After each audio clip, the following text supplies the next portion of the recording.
Good afternoon.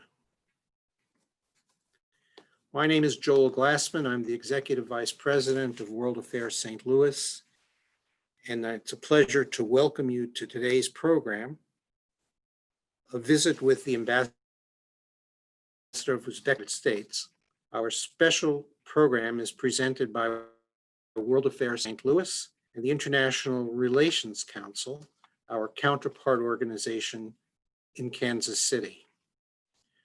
Both organizations seek to add an international perspective to our respective communities, and we're very pleased and proud to be working together on this program.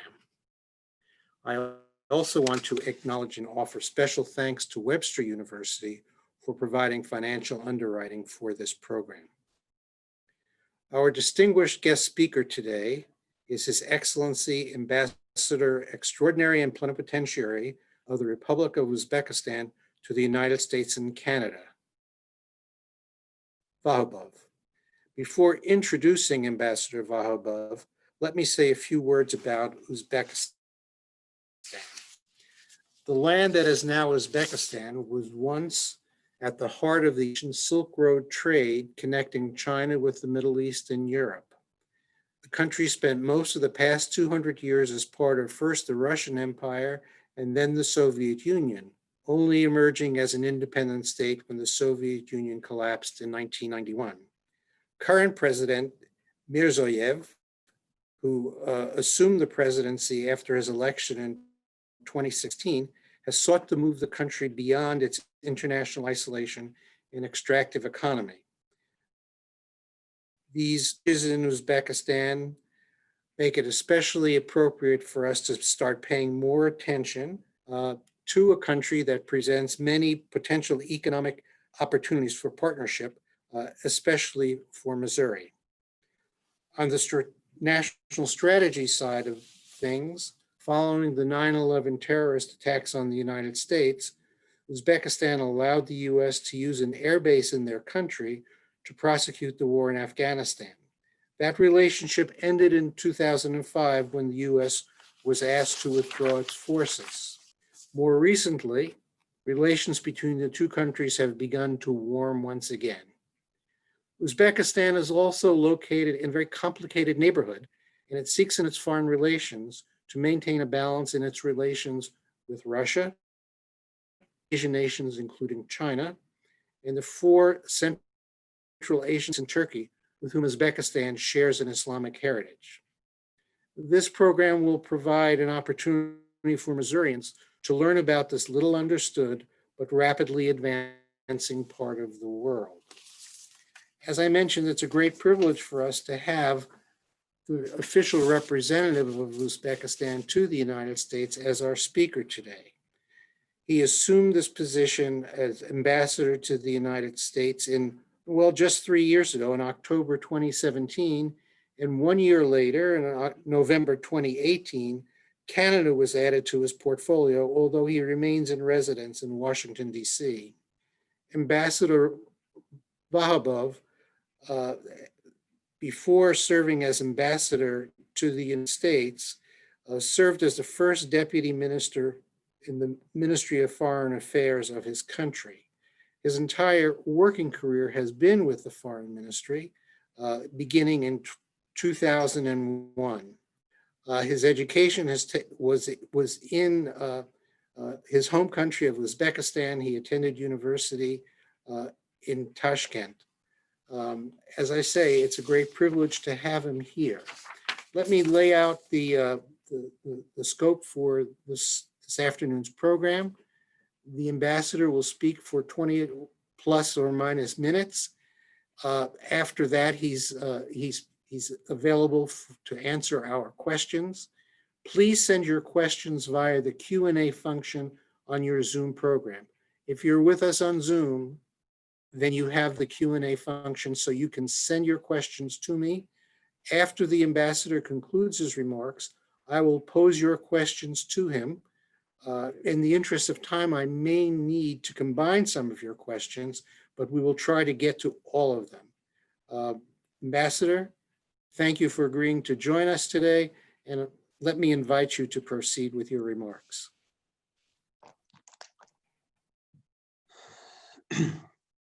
Dear Dr. Glassman, Ms. Laure, ladies and gentlemen, our guests. So thank you so much for this very kind introduction. It's my absolute delight and great pleasure to greet such a wonderful audience today, not in a so traditional way that we get used to, but still a good opportunity to meet you all. And today, I will try to focus on my remarks, so on the achievements that my country was able to achieve over the last 3.5 years, almost 4 years, since the new administration came to power. And of course, we'll try to highlight some aspects of US-Uzbekistan bilateral relations. And I'll be very, very happy to take your questions at the end of my presentation. So let me start. I guess you see the slide on the screen. So St. Louis, Missouri. So it's not a new destination to me. So almost, yes, more than 2 years passed since I visited Missouri, where I was warmly welcomed by Governor Parson, local business community representatives, other officials, and of course the leadership of the Webster University that is based in St. Louis. And here I would like to stress on how the entire trip, entire visit to Missouri went very productive in terms of, again, those achievements that I was able to bring to my home. And what I'm talking exactly about is mostly related to the Webster University. So actually the next year in 2019, here at the embassy in Washington, DC, so we've signed, actually our arrangements resulted in the signing of the agreement on the launching of the Webster University's campus in Uzbekistan. And I should also note that the Webster University has become the first American educational institution ever existed not only in Uzbekistan, but in the entire region of Central Asia.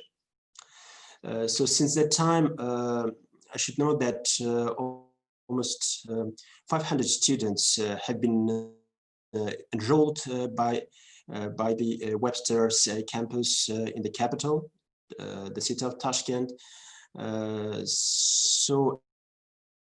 It's operating pretty successful, and currently we are considering the proposal that was made by the leadership of the university to expand its activity across the country. Hopefully another campus that is supposed to be launched and will be hopefully established in the eastern part of Uzbekistan, that is mostly known as the Fergana Valley, that shares common border with neighboring Tajikistan, Kyrgyzstan, and Kazakhstan.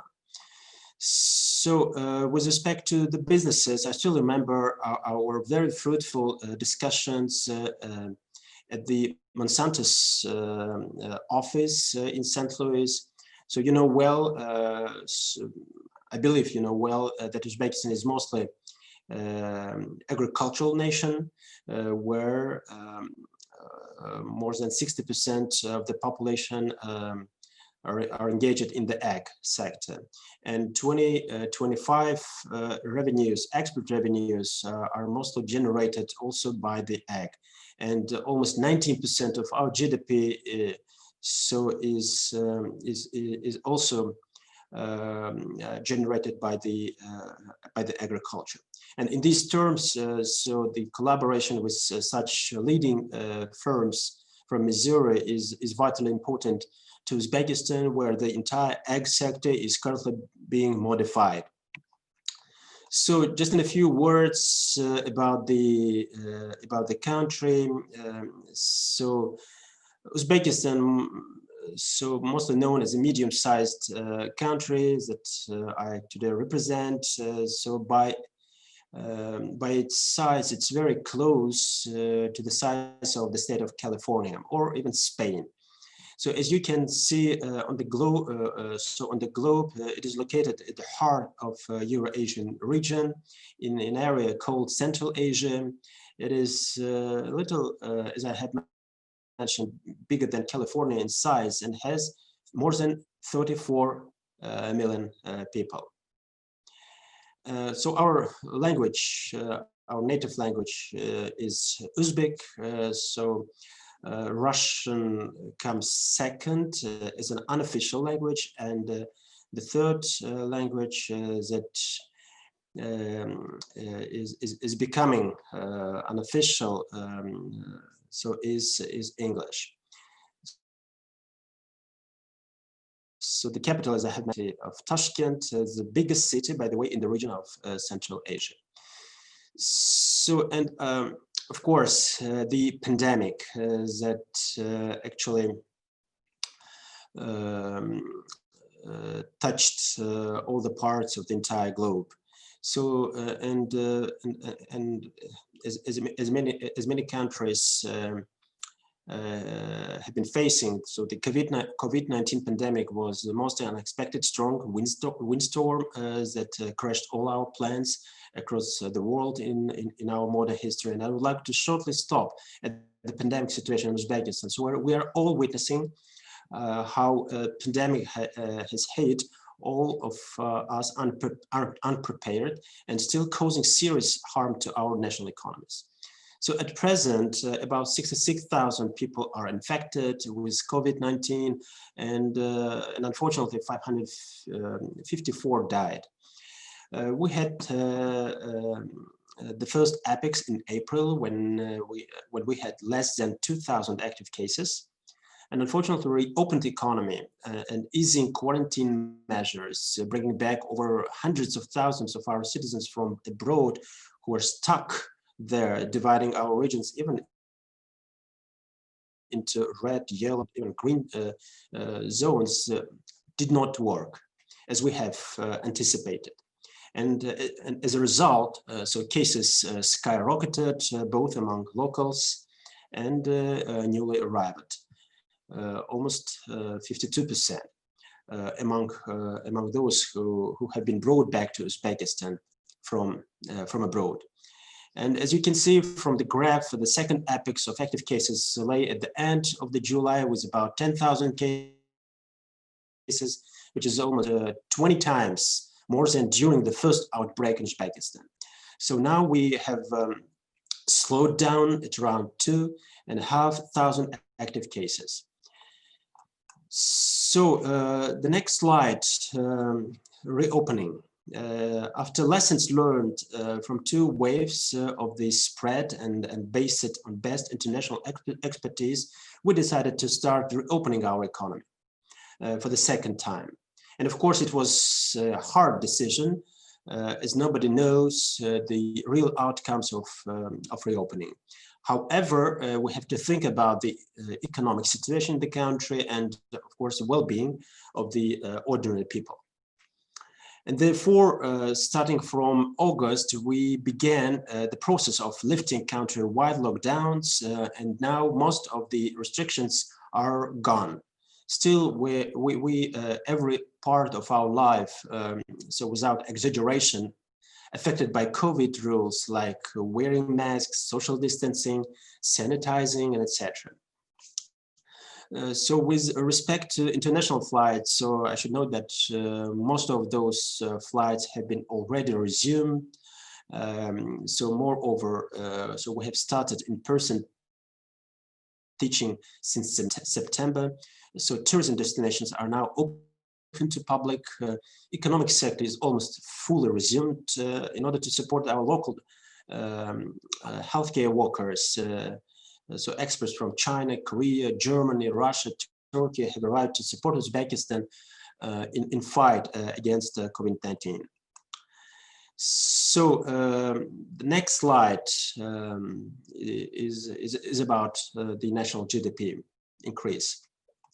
So some economics, according to the World Bank report released yesterday evening, so the COVID-19 pandemic has sunk the global economy into the deepest recession in 8 decades. So in the emerging and developing countries of Europe and Central Asia, so GDP is expected to contract 4.4% in 2020, and Uzbekistan's GDP is expected to increase by 0.6%, followed by 4.8% increase in 2021. And so in this regard, Uzbekistan is one of the of the two countries and the biggest economy among 23 countries showing positive dynamics. So the next slide, trade turnover. Yeah. One of the interesting phenomena that we have observed during the pandemic is the behavior of our exports and imports.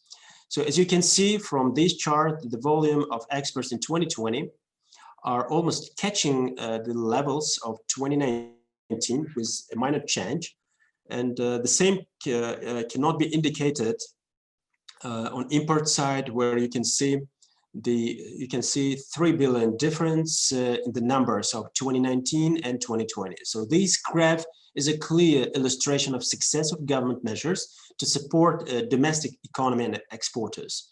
And according to our forecast, so we will even have an increase of total exports by the end of this year, in with respect to previous one. So, and of course, representing my country here in the United States, I would like to let you know how the pandemic affected our bilateral trade.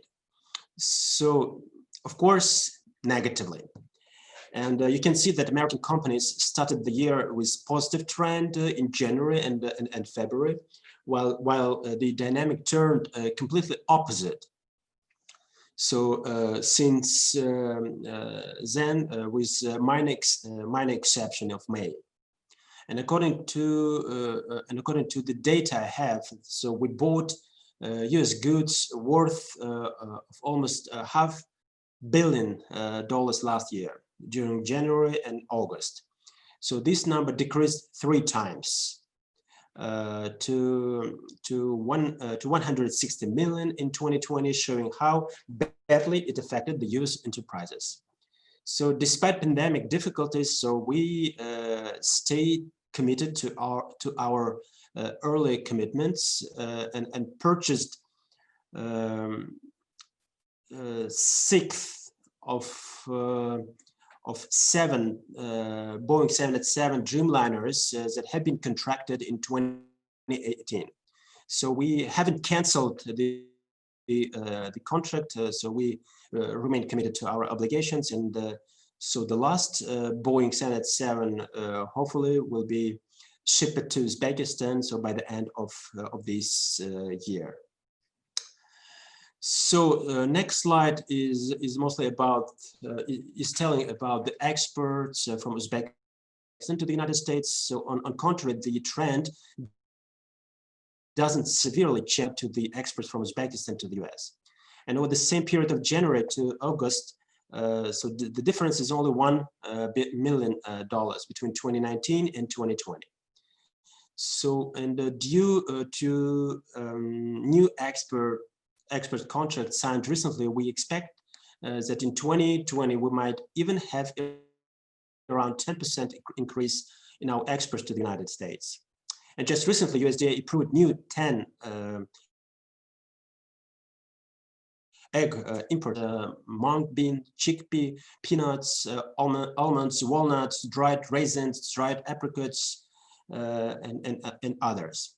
So, and good news is that, so loved by all of you, I believe, those who have already tasted, Uzbek melons should also get permission to be imported to the United States by the beginning of 2021. So the next slide is telling the investment climate reforms that we have started implementing in the country since 2016.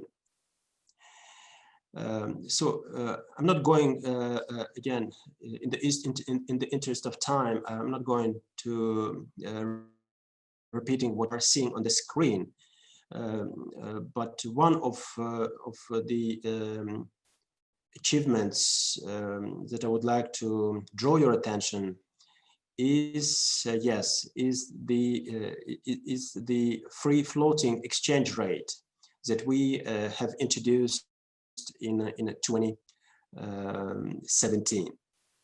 So we have, and of course, along this milestone achievement, we have lifted all restrictions on purchase and sale of foreign currency. And a number of new laws were adopted to welcome foreign enterprises in Uzbekistan. So please turn to the next slide. Yes, FDI flow.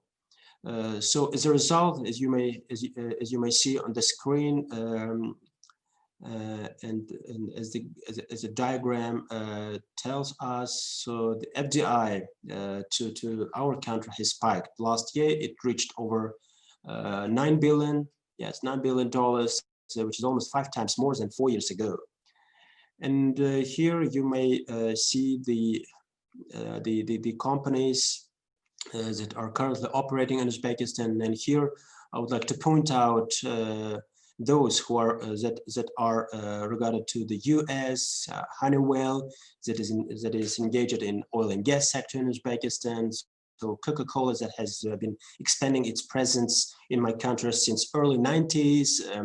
When the USSR collapsed and Uzbekistan became an independent nation.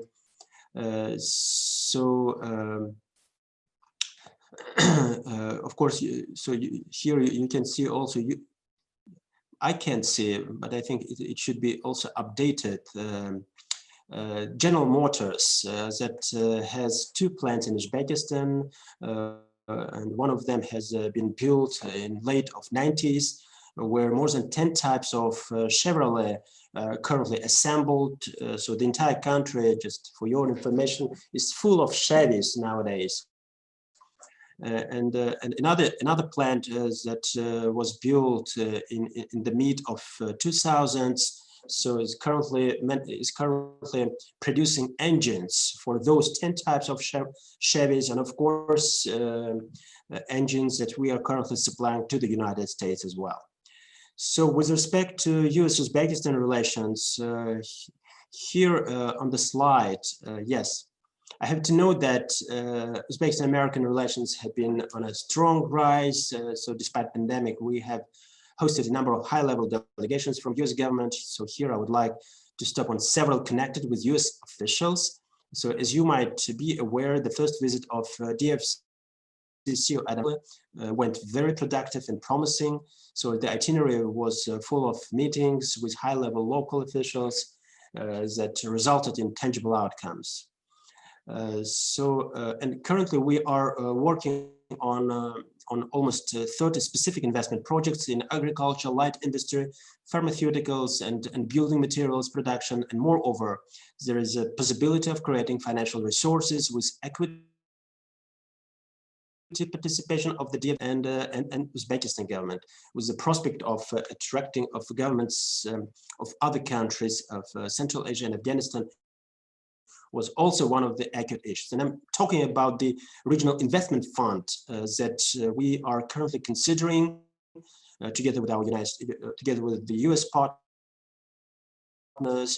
So the Pakistani government has already expressed its willingness to allocate almost $1 billion to this regional investment fund.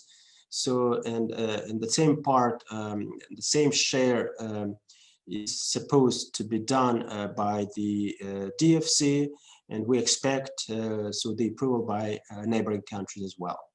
So another dimension, women empowerment, was a central topic in our relations. is still central topic, and it was also discussed at the meeting of Adam Boiler with the first woman chairperson of the Uzbekistan Senate, Madam Narbayeva, who actually is in the role of vice president of Uzbekistan.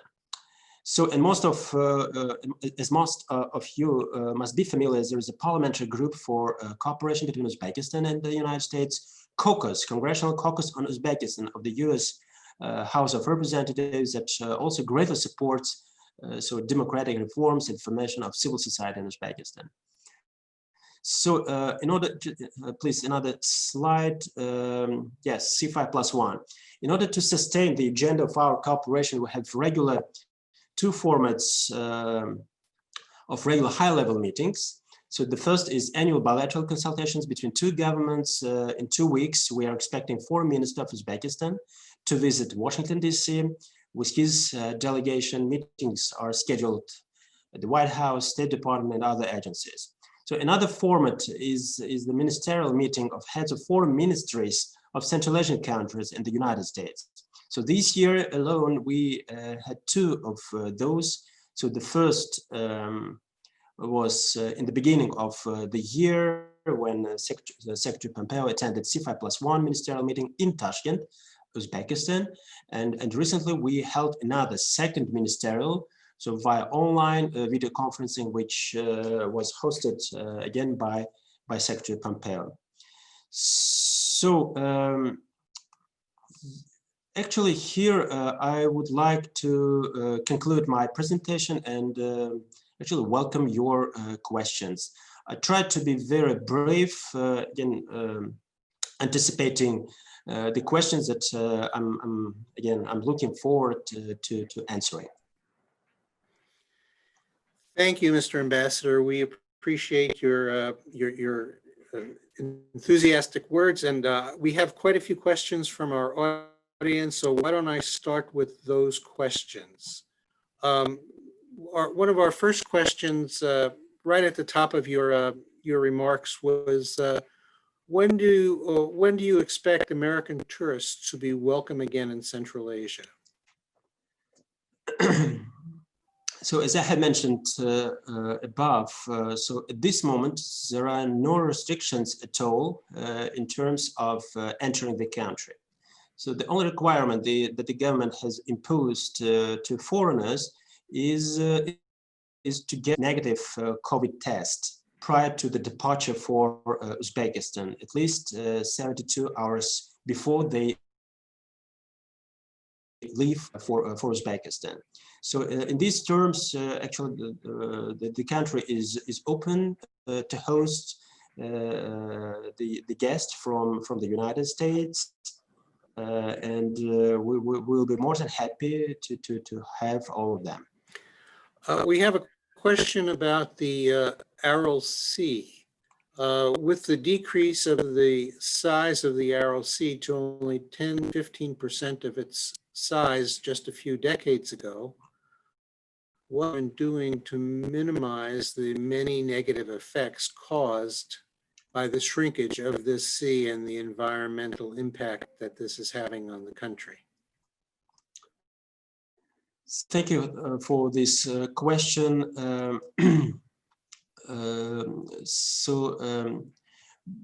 By saying how we are, how my government is very much committed to the people who are residing in that area that was destructively affected by the Aral Sea, fourth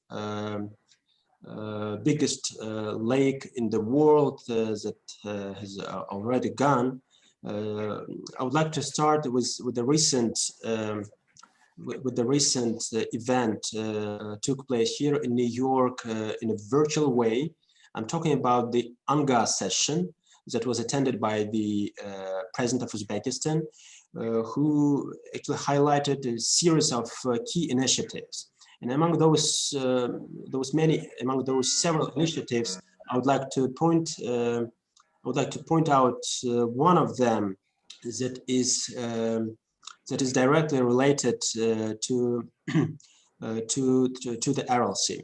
So actually, he came up with the initiative to declare the Aral Sea, the region, Aral Sea region, an area of ecological innovation and technology.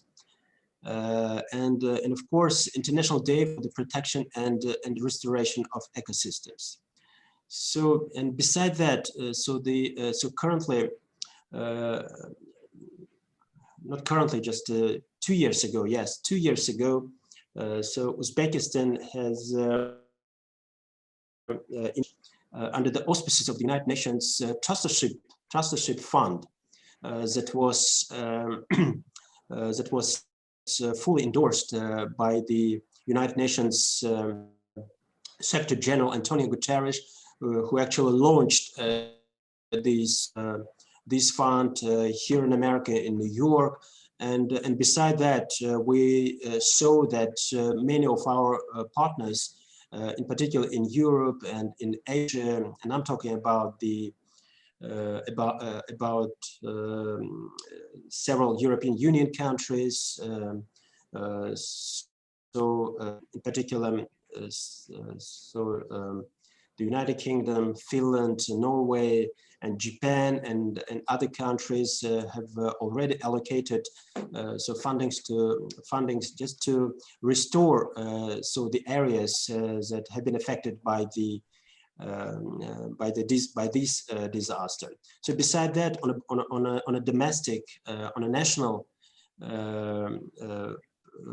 point, so the government, so over the last 3.5 years, the government has allocated almost $1.5 billion to the areas that have been affected by this disaster. So, and again, as you may see, of course, if you raise the statistics, you may definitely see how the entire region of Karakkal, Pakistan is currently changing.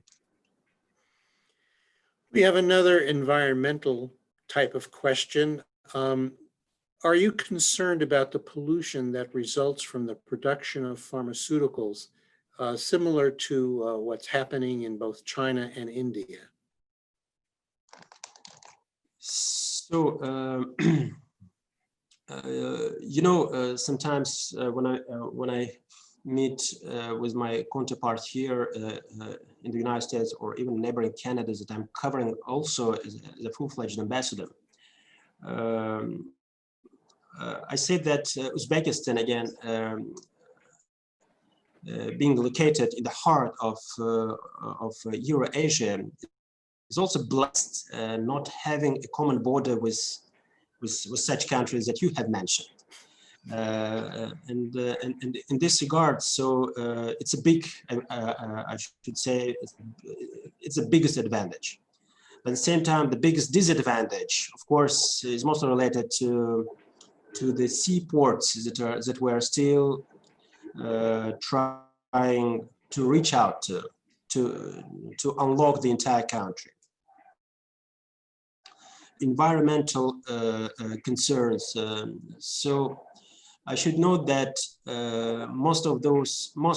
actually the vast majority of pharmaceuticals that we are currently consuming are imported from abroad, almost 80–85%, I should note. And of course, they might be brought, of course, from India, from China, from the European Union, and other destinations. So in these terms, so as a country, I can say that we are affected by those plants or factories currently operating in those countries that you have pointed out. But in terms of international obligations, that I should note that Uzbekistan has become the latest nation that joined the Paris Accord. Again, being an integral part of these obligations, so we remain committed to our obligations, in particular those provisions that are enshrined by the Paris Agreement. So that's the way how we are actually tackling these challenges. You began with COVID-19 pandemic. You mentioned that there was a lockdown in your country early on. How was the lockdown enforced? So at the very beginning, so I'm talking about the first lockdown. I should note that it was not so easy to convince the people to wear masks, to make sure that they are socially distanced or even sanitizing hands and etc. As I believe as everywhere across the globe, so the people so perceived this invisible virus, not so actually took this invisible virus not seriously as the government has convinced. So so the first step, the first measure that the government that has been taken by the government was mostly related to our international flights. We've actually suspended all both international and domestic flights. With respect to the travels among the regions, and we do have 14 provinces across the country, so we've actually isolated every province in Uzbekistan and actually suspending any travels within the country. So with respect to groceries, with respect to purchases, so and even the cars movement within the capital in particular. So all these movements have been also strictly prohibited by the government. And actually the people have been staying at home, and I'm talking about the first lockdown.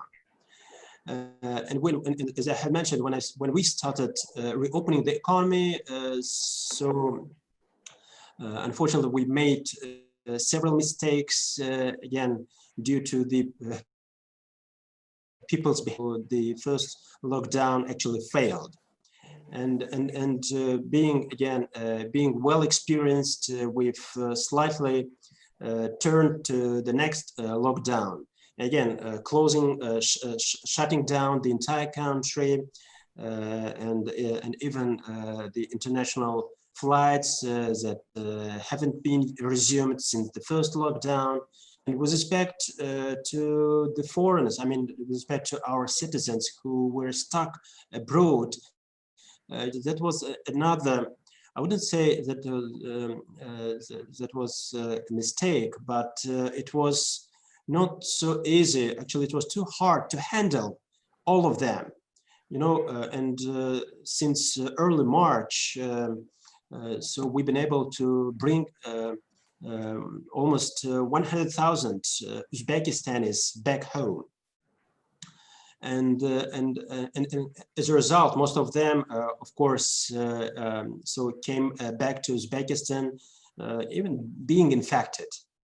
And as I have mentioned in my remarks, so the number of these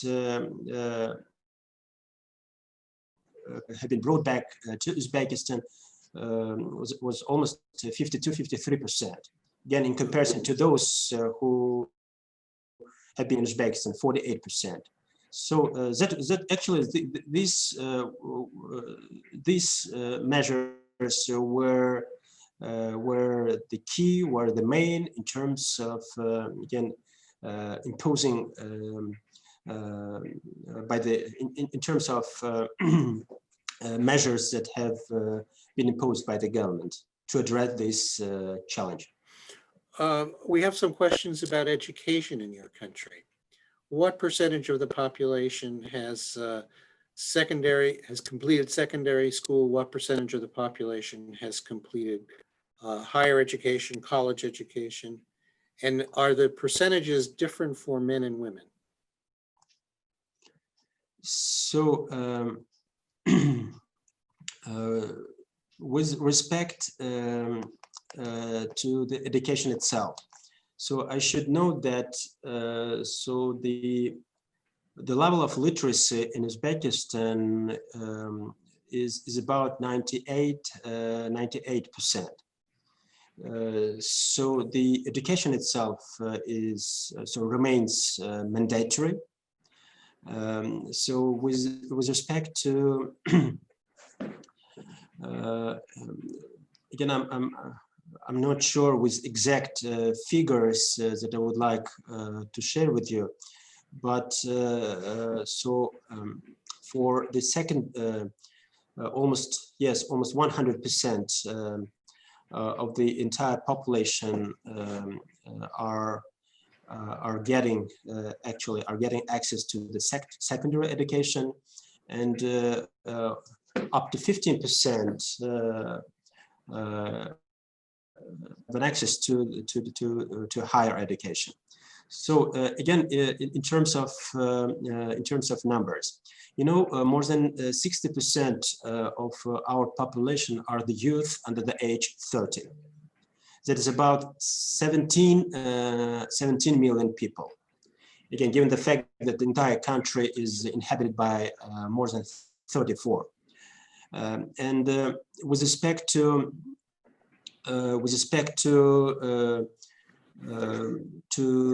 the students, to the number of students that are graduating from universities and other higher level educational institutions, that's about 500,000 people a year. And actually yes, and we are aimed at increasing this number to 25% in 5 years. So that is our objective to achieve in the years to come. But again, the secondary education, just wanted to reiterate, is obligatory. And almost 100% of our kids, all of them actually, are going to the school, and of course universities and other educational institutes. One more point that I would like to again take in this opportunity. So today Uzbekistan has been positioning itself as an educational hub for the entire region.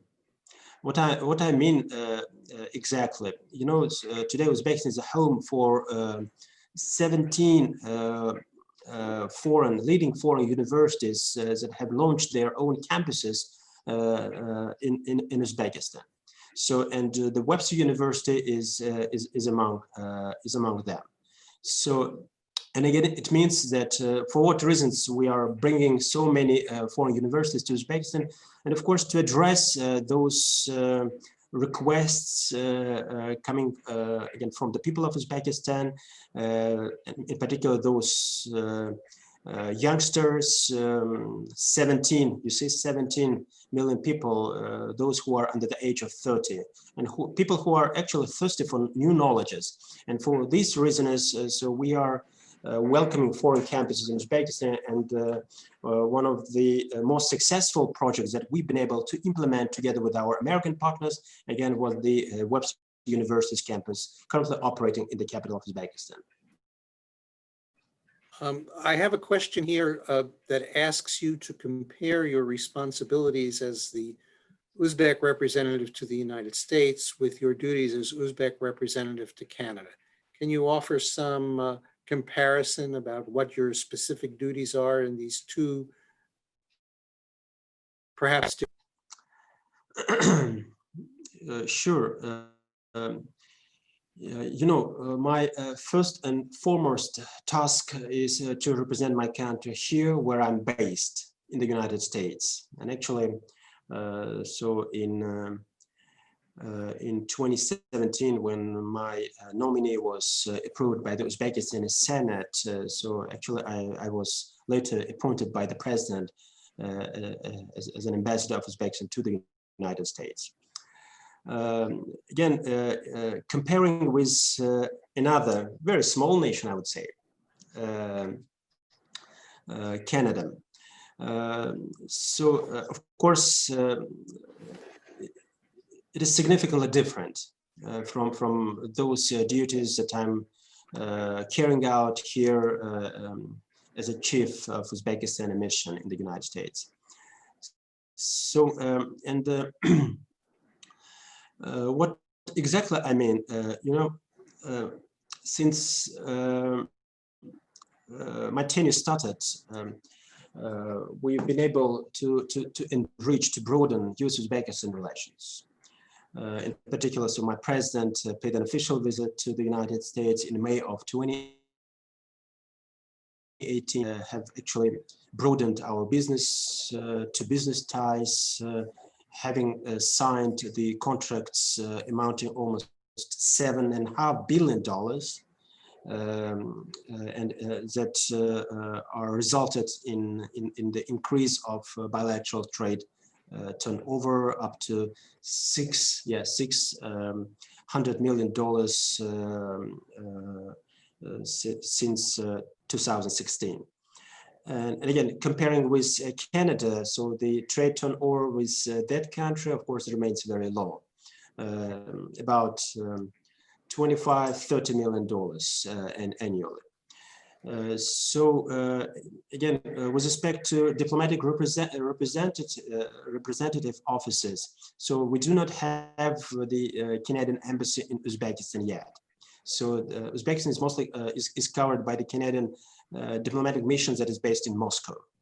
Again, with respect to the United States, so we are represented, I would say, respectively, since early 90s, when Uzbekistan was recognized as an independent nation by the United States, and of course later by Canada. With respect to Canada, so we are currently working on launching our separate diplomatic rep office that will be based in Ottawa. So, and currently I'm trying to cover both of them, but again, it's not so easy.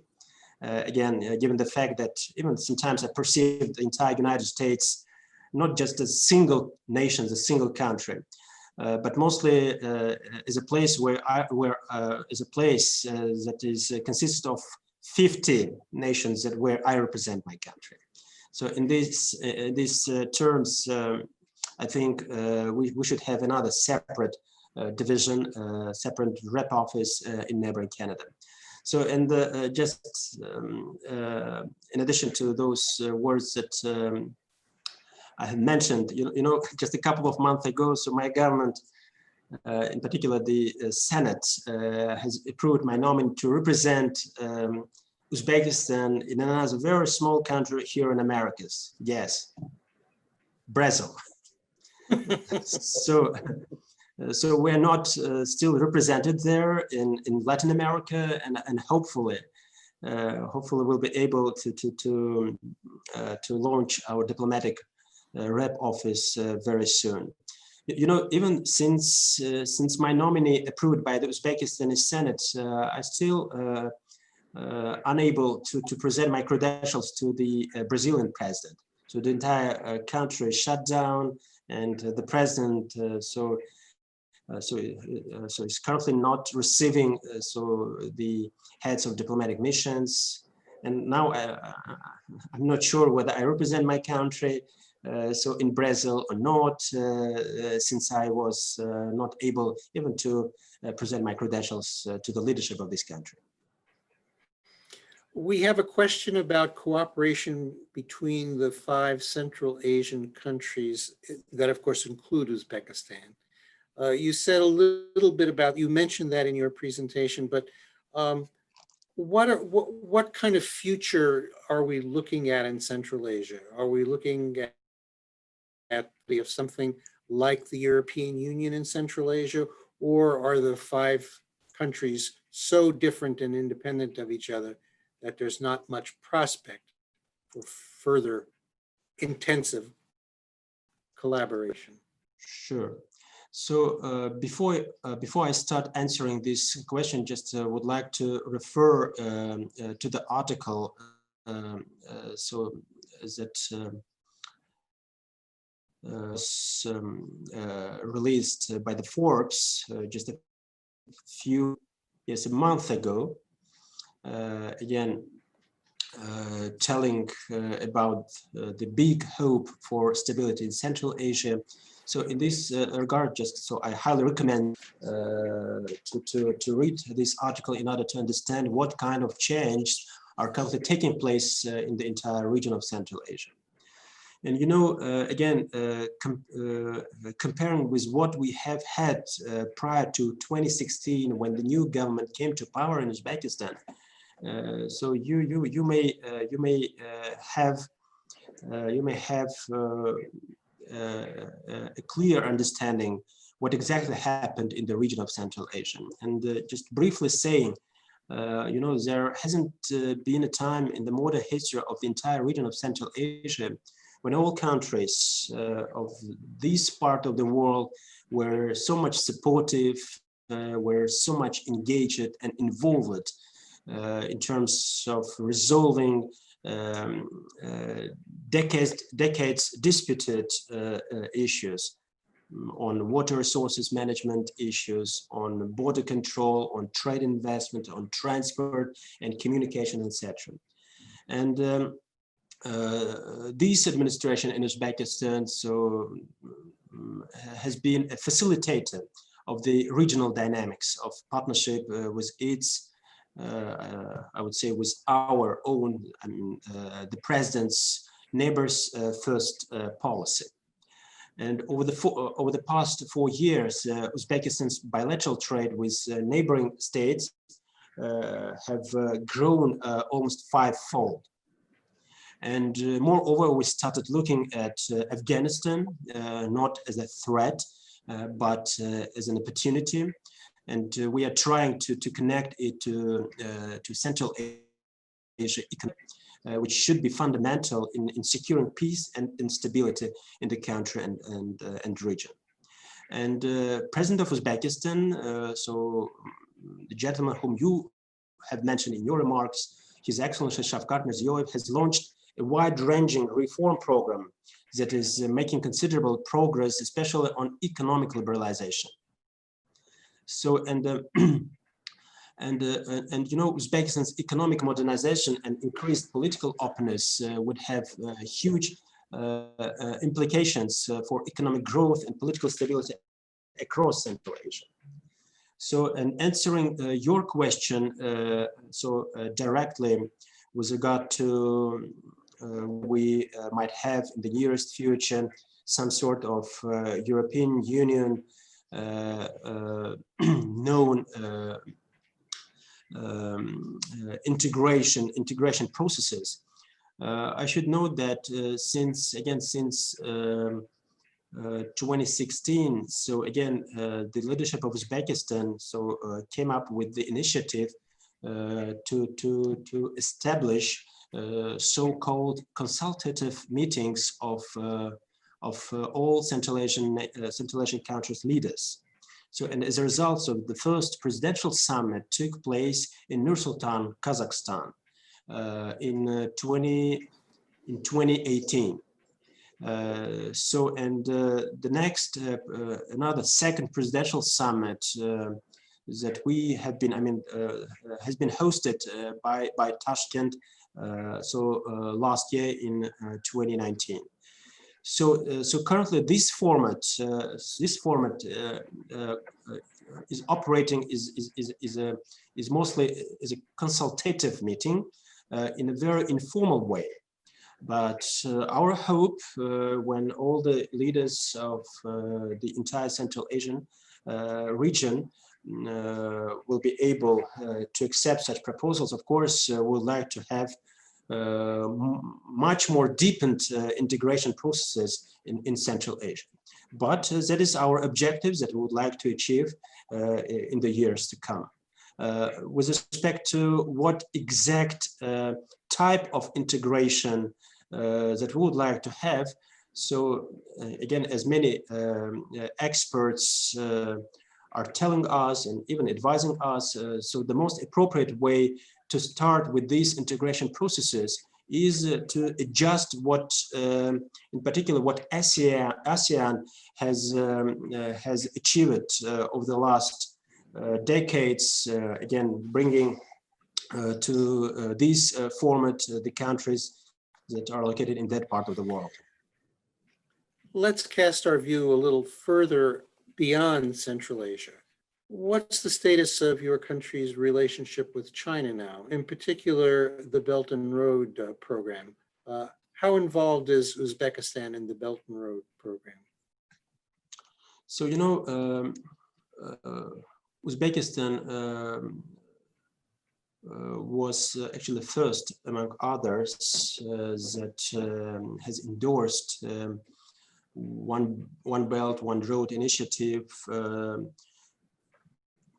that was actually launched, if my mind doesn't change me, in 2015 when the President Xi has announced it in Kazakhstan. So and of course our objectives are very simple and clear. So we would like, so being a part of this initiative, again, being having endorsed of Beijing, so we have been proceeding from the understanding that this initiative and Uzbekistan's participation in OBOR should meet the people's needs and interests. And what I'm talking exactly about, of course, primarily, so task number one is to unlock Uzbekistan, to reach out the nearest seaports that are located in Pakistan and Iran, just in order to reduce the prices on commodities that we are currently delivering to, in particular, to the South Asia or the European Union, crossing other regions, Caucasus or traditional road to the north, and etc. So in this regard, so we are very much supportive. The construction of the railroad that comes from China and goes through neighboring Kyrgyzstan and connects to the Uzbekistan railway system. So by this means, of course, once we succeed, China, Kyrgyzstan, and Uzbekistan succeed in implementing this long-awaited project, we'll be able to connect the entire railway systems with neighboring Afghanistan. We have already accomplished the railway, being the first country in the history of modern Afghanistan that entered this country with its own constructors, with its own railway systems. So the railways that we have already constructed in Afghanistan, so starts from southern part of Afghanistan and connects to Mazar-e Sharif. So, so the first ever railway ever existed in Afghanistan. So, and our next hope, our next step is to connect so the Mazar-e Sharif with Pakistan and Peshawar, and of course to reach out the Gwadar seaport. So in these terms, so we are relying on Chinese government support, and in particular mostly focusing on transportation and communication projects currently implemented in the region of Central Asia. So objective number two is mostly about national infrastructure projects that are currently implemented in Pakistan. And of course, we are very candid when we are discussing with our counterparts from China, so the scales and even the details with respect to Chinese labor that could be attracted to such infrastructure projects. So we proceed from the understanding that these projects that we are implementing and we are financing ourselves, getting the loans from China, should be met the interests of our people. So for us, it's so to creating jobs is an utmost priority for the current administration. You know, again, given the fact that annually more than 750,000 young Uzbekistanis are entering local labor market. And of course, for this government, for this administration, it's a tough issue to create jobs for them, not for the citizens of China, for the people whom we could attract. Of course, we are bringing those people, and most of them are engineers, so high profile and well qualified, so workers that are, of course, attracted to this or that infrastructure of Uzbekistan on a temporary basis, but mostly focusing on locals, on creating jobs, so within Uzbekistan. So that's the way how we are working with our Chinese partners. You've mentioned Afghanistan several times as an important frontier for your country. What's your country's position on US troops remaining in Afghanistan?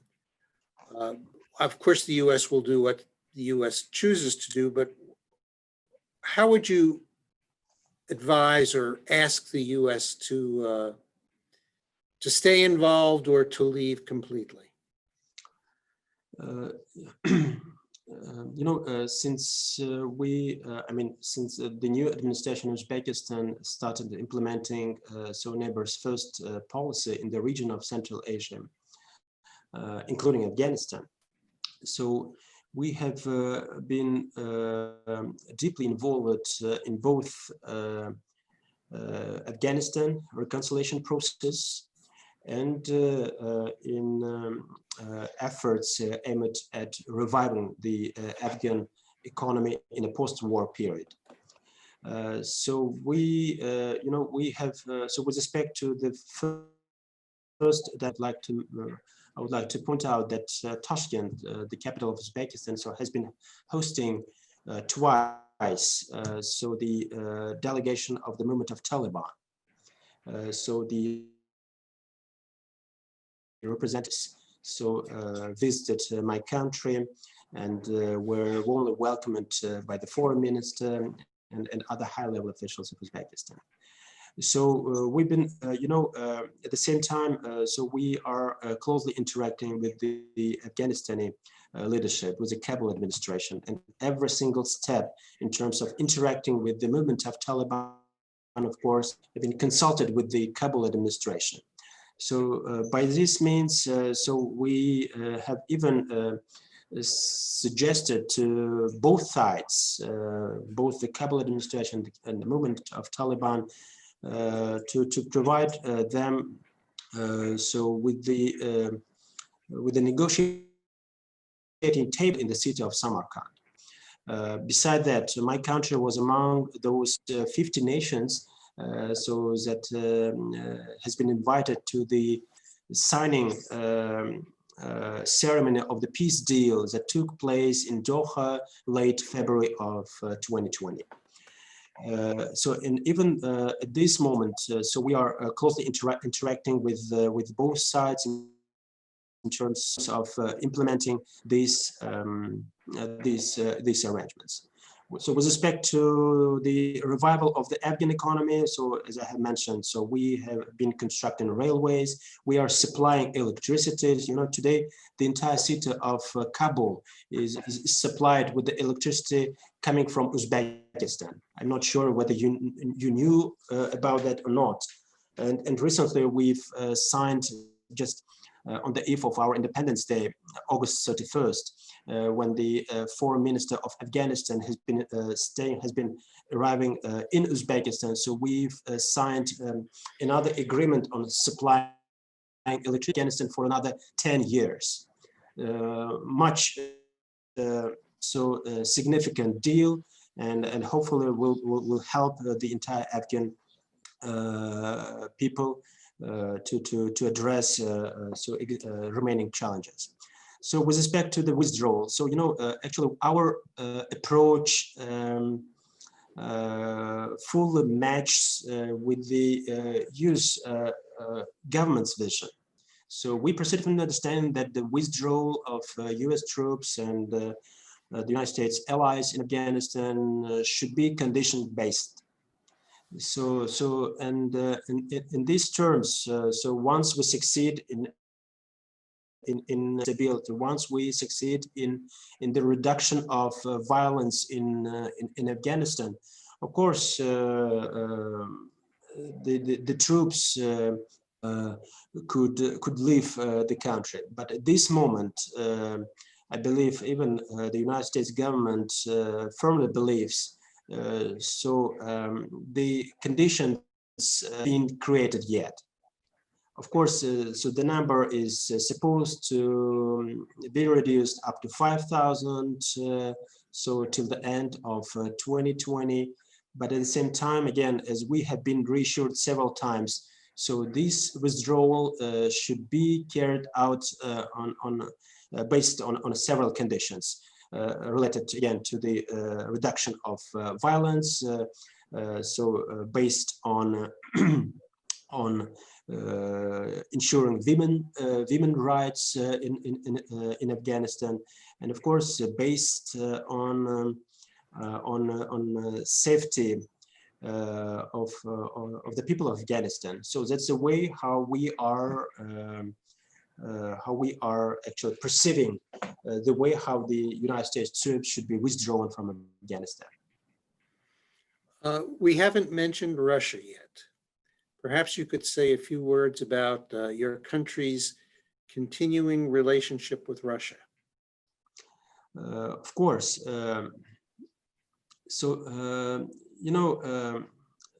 Russia historically, I would say even culturally, has been much closer to Uzbekistan than other countries in the world. So actually we've been coexisting under one umbrella for more than 70 years. In these terms, I would like just to point out just a few facts that the audience should know about that. So nowadays,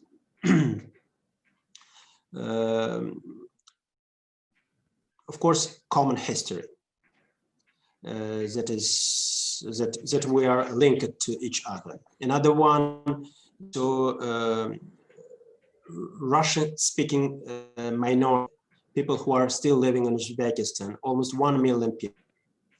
Another fact, so Russia nowadays Uzbekistan. Unfortunately, or I'm not sure for what reason. So prior to 2016, Russia has been #1 trade partner of Uzbekistan. So, and in 2016, so it was replaced by China. So currently the volumes of bilateral trade turnover are about $6.5 billion. And the Russian business is mostly focused on oil and gas sector, telecommunications, engineering. So, and with respect to our people, I mean Uzbekistanis who are currently residing and working mostly as labor migrants in Russia, almost 3 million people. People who are currently living in Russia. So, and with respect to transport communications, even in these terms, so we have been mostly using the well-known northern road to deliver our commodities to the European Union, of course, crossing the Russian territory. So these are the key factors actually describing how we are closely interconnected with Russia. I have a question here about the conflict in Nagorno-Karabakh. What impact does this have on your country? And does your country have any plan to play a role in resolving that conflict? So, is currently presiding in the CIS, so the Commonwealth of Independent States, so another regional organization that has been established after USSR collapsed in 1991. So in these terms, again, given the fact that both of those countries are the members of CIS, so the Uzbekistani presidency in the CIS so has called upon both sides to resolve their disputes in a peaceful manner. And of course, being obliged by so-called Minsk group and led by C and other international obligations. So we actually we are also calling upon to comply with international norms and principles that are enshrined by the United Nations Charter in terms of ensuring territorial integrity, in terms of ensuring the sovereignty and independence of this country. So, and on the other side, so we are also, we've just, not recently, yes, last year, we've become the member of the Turkey Council. So, and of course, so being a member of this country and being a member of others, in particular the Organization for Islamic Cooperation. So we have our own obligations in these terms, but at the same time, so every single call that we are, that the Tashkent is addressing to both sides is mostly about to resolve these disputes peacefully. So that is our key approach, resolving the disputes peacefully based on international principles and norms. We have a request for some practical information from one of our participants. He says that he's an international investor and he would like to explore doing business in your country. Who would you suggest that he contact, hopefully at your embassy, to explore in greater detail his business opportunities in your country? So, of course, the embassy is a key point in terms of connecting to respective ministries, agents, private sector representatives in Uzbekistan. So I believe, yes, as you may see on the screen, Akbar Burkanov, who is in charge of trade investments issues at the embassy. So is that gentleman or lady could reach out to. I can testify how helpful he was in setting up this program, so we owe him a great deal of thanks, and I would urge the questioner to not hesitate to contact him. He was most helpful to us. We have a last question, and I'm going to relay the question from the president of our St. Louis World Affairs Council. With already having an anchor, Webster University, and a large presence of Bayer in Missouri, how can we best leverage our relationship in all forms of trade and cultural exchange between Uzbekistan and Missouri? Any ideas for future activities? So, with respect, just a few areas that might be interesting for Missouri-based companies or enterprises. So first and foremost, as I had mentioned, agriculture. Agriculture that is currently modified. So we just recently adopted the new strategy on further development of the Uzbekistan agriculture for 2020, that is meant for 2020-2030. And there's a bunch of objectives that we are going to achieve in the years to come. The second area that you had mentioned, pharmaceuticals. You know, as I remarks, almost 80–85% of all the medicines that we are consuming are imported from abroad. So another opportunity to launch so businesses in Uzbekistan. I mean, pharmaceuticals that could be, of course, exported to Uzbekistan from Missouri. And